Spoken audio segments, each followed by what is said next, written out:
앞에 모세가 이제 가나안 땅을 바라보면서 이제 마지막 유언같이 이야기하는 것이죠. 40년 광야 길이 어땠는지, 또한 이 자녀 세대들에게 광야에서 출애굽한 세대들이 다 광야 가운데 죽고 이제 60만 명이 나왔다가 이제 가나안 땅에 들어갈 때 거의 비슷한 60만 명의 사람들을 이 하나님께서 번성하게 하셔서 그 모진 혹독한 곳에서도 이스라엘 사람들이 똑같이 출애굽과 같은 그러한 인원을 가지고 가나안 땅을 들어가기에 준비하고 있습니다. 이제 모세는 이들에게 새로운 계명, 가르치는 것이 아니라 이전에 있었던 계명들을 가르쳐 주며 다시 한번 하나님의 백성이 무엇을 해야 될지를 가르쳐 주는 내용들이 이 신명기에 꽉 차 있습니다. 이 내용 가운데 이들이 하나님께서 호렙산에서 출애굽을 해서 호렙산을 인도하신 후에 하나님께서 호렙산에서 명령하신 약속들, 명령들을 다시 이전에 신명기 앞절에 가르쳐 주시고, 또한 자신의 이 수많은 사람들을 다스리기에 하나님께서 어려운 것을 깨닫게 하셔서 백부장 천부장의 사람들을 두어 백성들을 다스리게 하시고, 오늘 본문에 있는 것과 같이 19절, 명령하신 대로 호렙산을 떠나 이 가데스 바냐, 아모리 족속이 있는 가데스 바냐에 이른 때라는 지역을 지명에 대한 소개를 하면서 이 여정들을 소개하고 있습니다. 특별히 이 아모리 족속에 대해서 설명하는 것은, 이 아모리 족속 또한 이러한 그 족속들은 굉장히 강한 족속으로 전사의 족속, 또한 거인의 족속으로 알려져 있습니다. 그래서 유다 사람들이 가나안 땅을 실제로 점령할 때도 이 아모리 족속에 대한 이 전투는 굉장히 힘들어했죠. 다윗 때에 이르러서야 이 족속의 복속이 이루어짐을 우리는 보게 됩니다. 아무튼 이 가데스 바네아까지 이를 때 이 모든 여정은 정말 힘들었습니다. 이 가데스 바네아는 민수기 14장에 나오면은 이 가데스 바네아의 반역 사건으로 인해서 이스라엘 백성들이, 출애굽한 이스라엘 백성들이 가나안 땅에 원망과 불평, 이후에 나오겠지만 불평과 원망을 통해서 저주를 받아 그들이 광야에서 다 죽는 있는 시간이 되었고 장소가 되었습니다. 그러니까 이 장소는 이 부모님들이 죽을 수밖에 없는 심판의 장소였고, 또한 다시 한번 이 새로운 이스라엘 백성들에게 하나님의 땅에 들어갈 수 있는 자격을 묻는 테스트와 같은 이러한 시험의 장소였습니다. 그런데 이 가데스 바냐, 이 광야는요, 만만한 장소가 아닙니다.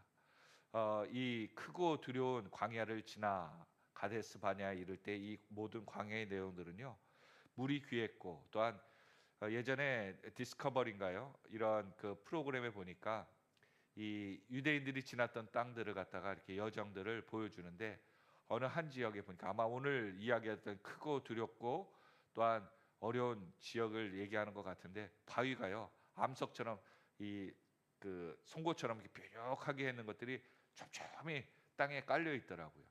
생각해 볼 때 그 두꺼운 등산화 같이 산악화를 신었던 그분들도 그곳을 건너가는데, 촬영하면서 건너가는데 굉장히 애를 먹더라고요.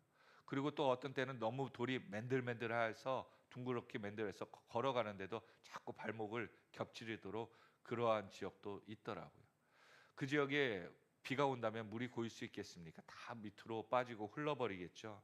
물이 없고, 또한 바람이라든지 정말 피폐한 고원 지역이었고, 또한 나무나 먹을 것이 숨을 만한 곳이 없는 그런 곳, 또한 불뱀들, 성경에 보니까는 이 광야에 뜨거운 모래 사막에 그 불뱀들이 있다라고 표현하면서 위험도 도사리고, 낮과 밤의 온도차가 너무나도 심해서 사람이 생활하기에도 굉장히 어려운, 또한 모래 폭풍까지 있어 어려운 지역이라고 얘기합니다. 그 지역에 한두 명이 가도 힘들어서 버티기 힘든데, 자녀들과, 어린 자녀들과 나이 많은 분들과 함께 그곳을 건너갈 때는 정말 이곳은 진짜 시련이었을 것입니다. 그렇게 건너고 있을 때 하나님께서 이 가데스 바냐에서 말씀을 하시죠. 아모리 족속에 있는 곳에 그들이 보는 그 거대한 족속이 있는 곳에 하나님께서는 21절 같이 한번 읽어보겠습니다. 시작. 너희 하나님 여호와께서 이 땅을 너희 앞에 두셨은즉 너희 조상의 하나님 여호와께서 너에게 이르신 대로 올라가서 차지하라. 두려워하지 말라. 주저하지 말라 한즉. 그렇습니다. 우리 삶 가운데 이렇게 하나님께서는 말씀으로써 그 길을 북돋듣고 힘을 주시는 줄 믿으시길 바랍니다. 과거에 부모님들에게 하셨던 말씀, 오늘 모세가 이 21절의 말씀을 다시 하시는 이유가 뭘까요? 지금 아모리 족속이 그대로 있습니다. 또한 부모님들이 아모리 족속과 싸워서 이긴 것이 아니라 그들을 두려워해서 피해서 광야로 다시 돌아갔을 때 그들은 계속해서 문제를 그 애들의 앞에 두어 결국은 후대의 자녀들이 세대가 그 문제를 다시 맞닿는 경우가 되었다는 것이죠. 그러니까 피한다고 해서 문제가 해결되는 것이 아니라는 겁니다. 결국은 그 문제가 내 앞에 아니면 내 후대에도 내 가문에도 그대로 있다는 것이죠. 이렇게 문제가 앞에 있을 때 하나님은 말씀하십니다. 그들에게 말씀하신 것대로 그대로 두려워하지 말라. 올라가서 차지하라. 그리고 주저하지 말라고 즉시 그들에게 싸움을 걸어 무찌르라고 말씀하시죠. 믿음이란 무엇일까? 순종이란 무엇일까? 그것은 순종은 바로 순종하는 것이 믿음이고 순종하는 것이 응답이고 순종하는 것이 축복인 줄 믿으시길 바랍니다. 그렇습니다. 여기에 우리가 바로 순종하지 않으면 하나님께서 바로 올라가 싸우라, 차지하고 두려워하지 말라, 주저하지 말라고 하는 것은 이 시대에 우리에게도 주시는 말씀인 줄로 믿으시길 바랍니다. 남의 얘기가 아니고 그 당시 얘기가 아니고 부모님에게 한 얘기가 아니라 오늘 이스라엘 백성 또한 이 말씀을 묵상하는 우리에게 주어진 말씀이라는 거예요. 그런데 이렇게 22절에 사건 하나가 터집니다. 하나님이 말씀하시면 아까 무엇을 해야 된다고요? 순종해야 돼요. 순종하는 것이 믿음이고 능력이고 힘인데 그들은 순종하지 않고 생각합니다. 22절 너희가 다 내 앞에 나와 말하기를. 이스라엘 사람들이 하나님이 말씀하시는데 자신의 말을 더 이야기하죠. 우리가 사람을 우리보다 먼저 보내어 그 땅을 정탐하고 어떻게 가야 될지 어떻게 공략해야 될지를 우리가 논의해 보자. 모세가 여기에 실수를 합니다. 내가 그 말을 좋게 여겨. 논리적이고 이성적인 상황 판단 좋습니다. 그러나 오늘 하나님께서 이전에 부모님들이 그렇게 할 수도 있었는데 하나님께서 하게 하지 않은 이유가 뭘까요? 그들이 생각하는 순간 그들의 생각이 무엇입니까? 무너질 수밖에 없고 지는 것을 하나님이 알고 있었기 때문에 오늘 하나님께서 주저하지 말라고 얘기하신 거예요. 그런데 이들은 주저하여서 결국 정탐꾼을 보내기로 합니다. 모세도 그들의 말에 하나님의 말씀보다는 그들의 말을 붙잡게 되죠. 그래서 지파마다 한 명씩 12명을 택해서 그곳에 에스골 골짜기에 이르러 정탐하게 하죠. 근데 결과는 반반이었던 것 같아요. 가지고 온 소산과 결과의 내용들은 굉장히 그 땅이 좋고 풍성한 열매가 있어 광야 생활보다 100배, 1000배 더 좋습니다. 하나님께서 우리에게 주시는 좋은 땅이 매우 좋은 것 같습니다라고 보고하고 있습니다. 그런데 그 보고 가운데 그들이 안악자손과 성읍이 높다고 하며 우리가 메뚜기 같다라고 민수기에는 표현을 하면서 우리가 가면 죽습니다라고 얘기합니다. 그러자 26절 그들은 올라가기를 원하지 않고 여호와의 명령을 거역했다고 합니다. 하나님 말씀을 안 들었다가 아니라 명령을 거역했다는 사실을 주목하시길 바랍니다. 우리가 하나님 앞에 불순종하는 것은요, 우리가 하나님의 부모의 말을 안 듣고 그런 차원이 아닙니다. 하나님의 명령, 이 명령이라는 단어는 군사적인 용어죠. 명령을 지키지 않을 때 우리나라에도 누군가의 법적인 명령이 집행될 때는요, 그것을 지키지 않으면 우리가 벌금을 물거나 또한 수감될 수 있다는 거예요. 그런 법적인 역량을 발휘할 수 있다는 것은 오늘 하나님의 말씀을 거역하는 수준에 머물지 않고 하나님의 법을 거역했다는 뜻으로 우리가 해석해야 된다는 것입니다. 그리고 이들은 하나님의 명령을 거역하는 것으로 머물지 않고 뭐 합니까? 원망합니다. 그리고 하나님의 사랑과 인도를 곡해하죠. 하나님이 우리를 멸하려고, 또한 우리를 죽이려고 미워하기 때문에 이곳에 이끌었다. 이 말도 안 되는 자기만의 해석이 사람들 가운데 퍼집니다. 여러분, 두려워하니까 정확한 이성적인 판단을 하지 못해요. 왜 그렇습니까? 하나님보다 환경이 더 커 보이기 때문에, 두려움이 더 커 보이기 때문에. 우리의 본질은 하나님보다 환경을 더 크게 생각하면 절대 안 됩니다. 그러면 우리의 수많은 능력도 우리는 무너질 수밖에 없어요. 우리가 살아가면서도 더 큰 일을 할 수 있고 마음이 담대하면요, 큰 힘도 납니다. 그런데 마음이 무너지고 생각이 무너져 버리면 있던 힘이 쫙 빠져요. 그렇죠? 힘 빠진다는 표현을 쓰지 않습니까? 왜 그렇습니까?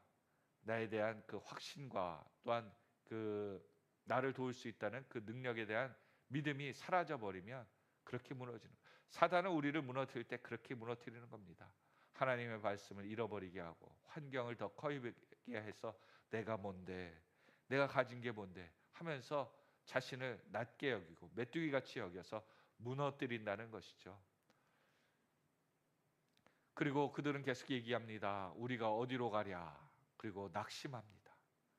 그리고 그들을 더 크게 보고, 문제를 더 크게 보고 우리가 어떻게 할 것인가 하고 고민하고 있습니다. 그때 모세는 얘기하죠. 같이 한번 29절 읽어볼까요? 시작. 내가 너희에게 말하기를 그들을 무서워하지 말라, 두려워하지 말라. 모세는 안 무서웠을까요? 모세도 두려워하고 무서워했을 것입니다. 그러나 모세는 왜 무서워하지 않고 두려워하지 말라는 이야기를 했을까요? 호렙산에서 누구를 보았기 때문에? 하나님을 만났기 때문에. 하나님이 어떠한 분인지를 체험했기 때문에 모세는 그들에게 무서워하지 말라, 두려워하지 말라고 담대히 외칠 수 있습니다. 오늘 저와 여러분에게도 우리의 두려움이 있습니까? 하나님 만나도록 우리가 애쓰는 기도의 자리에, 예배의 자리에 찾으시길 바랍니다. 기도하고 하나님을 만나면 우리의 두려움이 사라지는 줄 믿으시길 바랍니다. 그리고 그 하나님이 역사하셨다는 것을 모세는, 왜 하나님이 모세를 리더라고 세웠는지를 분명히 알려주시죠. 모세는 하나님이 어떠한 분이신지 알았습니다. 그래서 30절과 31절 한번 같이 읽어볼까요? 시작. 너희보다 먼저 가시는 너희 하나님 여호와께서 애굽에서 너희를 위하여 너희 목전에서 모든 일을 행하신 것 같이 이제도 너희를 위하여 싸우실 것이며, 하나님께서 우리보다 먼저 나가서 그 환경 가운데 싸우실 것이다. 31절. 광야에서도 너희를 당하였거니와 사람이 자기 아들을 안는 것 같이 너희 하나님 여호와께서 너희가 걸어온 길에서 너희를 안으사 이곳까지 이르게 하셨느니라. 아멘. 하나님 뭘 하셨다고요? 우리를 안고, 자녀를, 어린 자녀들 품에 안고 부모님이 걸으신 것처럼 안고 오셨다는 거예요. 너희가 스스로 걸어온 것 같이 아니야. 너희들이 역경하는 것 같이 아니야. 하나님이 보호하셨기 때문에 너희들이 이것을 이기고 있을 수 있었어. 만약 하나님이 너희들 안지 않고 품지 않으셨다면 너희들 광야에서 부모님처럼 다 죽었다. 여러분 생각해 보십시오. 부모님이 건장한 모습으로서 출애굽을 했습니다. 그리고 광야를 하는데요, 그들 가운데 늙어서 죽을 수도 있겠지만, 여러분 어린아이가 죽는 것이 빠르겠어요? 생명적인 안전을 보면 장년이 죽는 게 빠르겠어요? 고민해 보면 어린아이가 죽기가 쉽습니다. 이 광야에서 태어난 아이들이 어떻게 이 이스라엘 가나안 땅에 들어갈도록 하나님께서 어떻게 건강하게 지켜주셨을까요? 자신의 힘으로 불가능한 겁니다. 장년들도 다 죽어서 넘어서 광야에 다 죽었는데 어떻게 자녀들이 건강하게 한 명도 잘 해서 가나안 땅에 들어갈 수 있도록 오늘 이렇게 말씀을 들을 수 있었겠습니까? 하나님이 지켜주신다는 거죠. 너희들 생명을 하나님이 지켜주셔서 어릴 때부터, 내가 태어날 때부터 지금까지 하나님이 지켜주신 것이다 라고, 그것을 믿으라고 말씀하여 주시는 겁니다. 그렇습니다. 아무것도 할 수 없는 아이가 죽을 수밖에 없는데 하나님의 도우심으로 여기까지 왔다는 것은 이후에 너희들이 큰 문제가 있는 것, 그거 문제도 아니라는 거예요. 아무것도 할 수 없었을 때 품으신 하나님, 너희들이 이곳에 갈 때 하나님이 다 싸워줄 거야, 이렇게 얘기합니다. 그런데도 이들은 뭐예요? 이 일에 너희 하나님 여호와를 믿지 않았다라고 얘기하고 있습니다. 부모님들은 믿지 않았고 자녀들 너희도 믿지 않을 것이냐 얘기하신다는 거죠. 33절 우리가 읽었던 것처럼 하나님은 너희보다 먼저 길을 가시고 너희들이 갈 그 필요한 곳에, 정말 안전한 곳에 장막을 준비해 두시고, 그리고 밤에는 불로 낮에는 구름 기둥으로 너희를 지금까지 인도해 오신 하나님, 앞으로의 너희 갈 길을 지시하시고 인도하실 것을 믿으라고 모세는 얘기하고 있습니다. 우리의 본질은 무엇일까요? 과거의 은혜를 잃어버리면 자꾸 현실에 함몰되어서 하나님의 은혜를, 믿음을 잃어버릴 수밖에 없다는 것입니다. 그러기에 모세는 너희 선조, 너희 부모님들이 이렇게 사람이 보기엔 크지만 하나님 보시기엔 너무나도 작은 문제 가운데 무너져가는 그 자녀들을 안타까워서 오늘도 그의 백성들, 그의 후손들에게 너희 부모님들이 한 실수를 너희들이 겪지 말고 이제는 너희들이 머리로, 마음으로 계획 세우지 말고 하나님 말씀 가운데 순종하여 나가라. 그러면 너희들이 백전백승을 하리라. 오늘 저와 여러분, 우리들이 살아가는 곳 가운데 문제와 환경, 사람의 문제, 갈등들, 여러분 그것에 휘둘리지 말고, 여러분 감정 심력을 소모하지 말고 오늘 말씀하신 것처럼 먼저 가서 싸우시고 인도하시고 또한 우리의 장막 칠 곳을 준비하시는 여호와 하나님, 그분을 믿고 말씀에 순종하여 말씀의 순종이 믿음이 되고 축복이 되고 능력이 되는 복된 하루가 다 되시기를 예수 그리스도의 이름으로 축원드립니다. 기도하겠습니다.